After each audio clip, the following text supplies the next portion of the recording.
AFW는 저번 주 이제 AS가 나와가지고 제가 반 매도 사인을 드리고 나머지 물량을 보유한다고 하고 목표가들과 함께 물량 정리를 한다는 생각을 했습니다.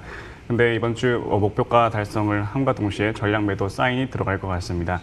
현재 증시의 흐름은 굉장히 양호하다고 볼 수 있겠습니다. 코스피 2100포인트, 코스닥은 750포인트의 단기 고점으로 보고 있고 추가적인 상승 여력에 있습니다. 이번 주에는 2차전지 관련주들보다 그리고 5G, 다른 섹터들에 관심이 많았던 한 주였습니다. 그래서 2차전지 관련주는 조금 쉬어간다. 그리고 앞에 증시가 단기 고점에 코앞에 있기 때문에 지금 현재가에서 물량을 전량 매도하고 목표가를 달성하면 좋을 것 같습니다. 네, 그런 관련주라고 생각할 수 있겠는데 조금 테마성으로 생각을 해보겠습니다. 네, 아니라는 거네. 틀렸네요, 오늘은. 그러면요, 어떤 기업이에요? 네, 제가 테마성 종목을 오랜만에 들고 와봤는데요. 이번에 종목은 엘컴텍이라는 종목입니다. 엘컴텍. 네. 엘컴텍이라는 기업은 전자부품 제품 제조 및 판매업을 영위하고 있는데요. 시장에서는 다르게 분류가 되고 있습니다. 완전히 테마로 분류가 되고 있고요. 현재 금 관련 테마로 부각받고 있습니다. 그 이유는 바로 몽골 지역에서 광산 개발 사업을 진행 중에 있다고 하여 그래서 금 관련주로 그 테마가 분류되고 있는데요. 이는 전쟁에 대한 리스크, 그리고 지수 하락에 대한 리스크는 결국 안전자산의 투자 심리를 증폭시킨다. 그리고 흔히 시장에서 인버스형 종목이라고 알려져 있는 종목입니다. 현재 세계에서 금에 대한 시각에 대해서 많이 얘기가 나오고 있습니다. 각국 중앙은행들의 무제한 돈 풀기로 인해서 글로벌 헤지펀드들이 금 투자를 늘러가고 있는 상황입니다. 금값은 올해 들어서만 12% 정도 상승을 하였고요. 세계 최대 헤지펀드인 엘리아 매니지먼트 그리고 캡스턴 어소시에이트 모두 금값 강세를 전망하면서 투자를 확대하고 있는 상황입니다. 그 이유는 바로 코로나19 여파로 인해서 통화정책 완화에 정부 지출이 확대가 되었다. 그로 인해 안전자산의 금값을 상승에 베팅하고 있다는 부분입니다. 현재 시장에서 많은 이슈들이 있습니다. 이는 곧 증시를 하락시킬 수 있는 악재가 될 수가 있고요.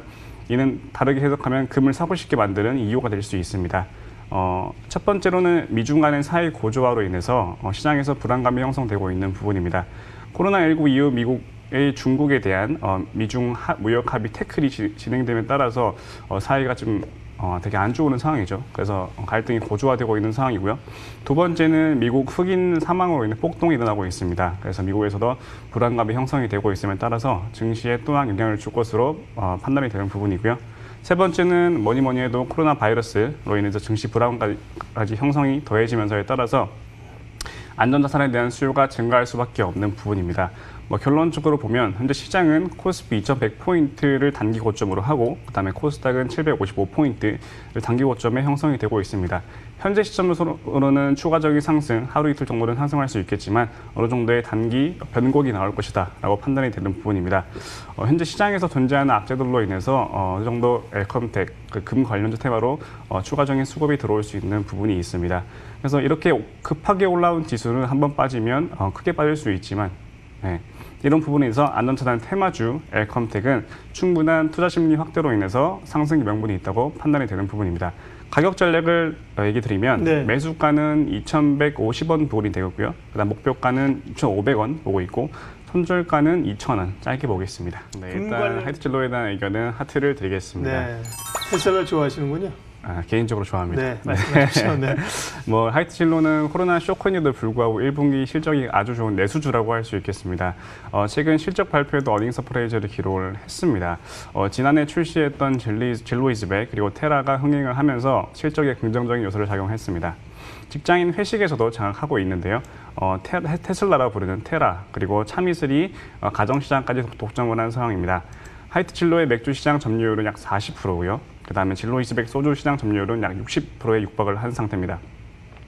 코로나19 주류업계에 큰 악재로 작용한 것 반해서 오히려 주가와 실적이 크게 상승한 종목이라고 할 수 있겠습니다.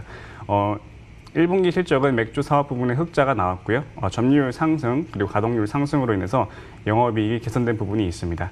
현재 시가총액은 2조 7천억 원입니다. 2021년까지 맥주의 매출은 7천에서 1조로 증가를 하고 영업이익이 1,000억 성장할 시에 단기 시총은 3조까지는 충분히 볼 수 있는 부분이 있고요.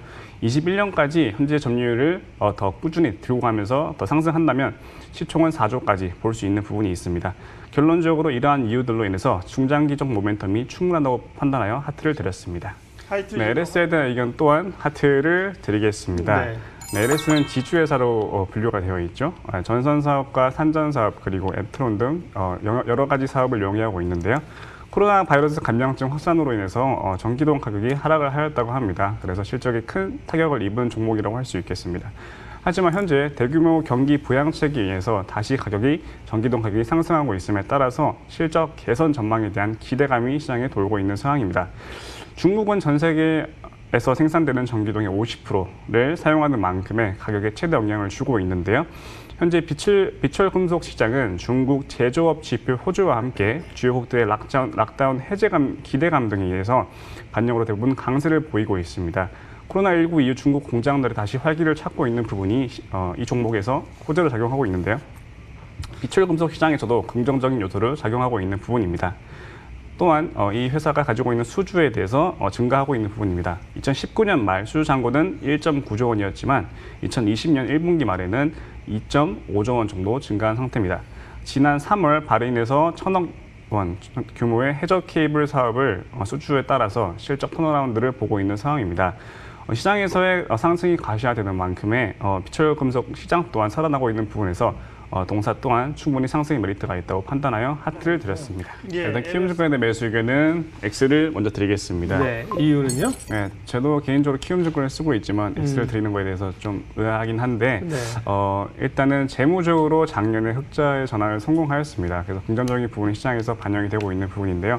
현재 시장에서는 코로나19 여파로 인해서 개인들의 투자 심리가 확대됨에 따라서 신규 계좌의 개설 그리고 거래대금 증가로 인해서 충분히 수혜를 입을 수 있을 거라고 판단이 되는 부분이 있습니다. 개인 투자 심리가 극으로 확대됨에 따라서 HTS 1인 키움증권 이용자가 많아짐에 따라서 거래대금 증가 수혜를 받을 수 있다라고 시장에서 구분이 되고 있는 부분입니다.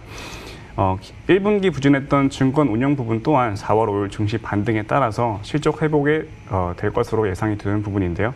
키움증권 3월 신규 계좌만 약 43만 1,000개가 개설되었다고 합니다. 이는 월 기준 역대 최대치라고 하고요.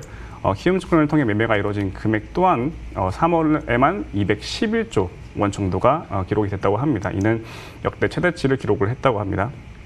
다만 거래 대금 급증에 따라서 이미 그의 수혜는 이미 주가에 반영이 되었다는 부분이 시장에서 도드라지고 있는데요.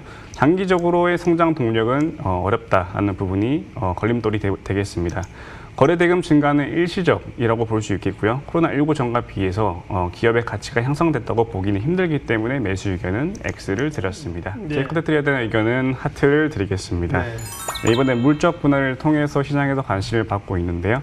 드라마 투자 사업 및 기타 외 관련된 사업 부분을 가칭 J-컨트리 스튜디오로 물적 분할할 예정이라고 합니다. 분할 기일은 8월 1일이고요. 분할 이후 타 계열사와 인수합병하는 것을 검토하고 있는 상황입니다. 이 회사를 간단하게 살펴보자면 사업 부문은 크게 두 개로 나눠져 있습니다. 첫 번째는 방송, 그리고 두 번째 영화인데요. 방송에서는 J-컨트리 별도 부문에서 영위하고 있는 컨텐츠 투자 사업을 하고 있고요. 영화에서는 자회사 JTBC 스튜디오에서 컨텐츠 제작 및 유통을 진행하고 있는 상황입니다. 분할의 목적을 간략히 살펴보자고 하면 사업 부문의 전문화를 통해서 경쟁력을 강화하는 부분이 있고요. 그리고 경영 부분의 특성에 적합한 의사결정 체제와 그리고 독립된 스튜디오 형태를 노리는 겁니다. 이는 CJ은행과 스튜디오 드래곤이 물적 분할할 때와 내용이 비슷비슷하다고 합니다. 최근 이루어진 물적 분할 결정은 회사의 독립성 강화를 할 수 있으며 컨텐츠 판매 상승률 증가에 중기적인 호재로 충분히 작용할 수 있는 부분이 있습니다. 물적 분할 이후에 주요 JTBC 스튜디오 독립성 강화 통해 컨텐츠 판매 상승 여력 호재가 충분히 있기 때문에 중장기적으로 볼 때는 충분히 투자의 메리트가 있다라고 판단하여 하트를 드렸습니다.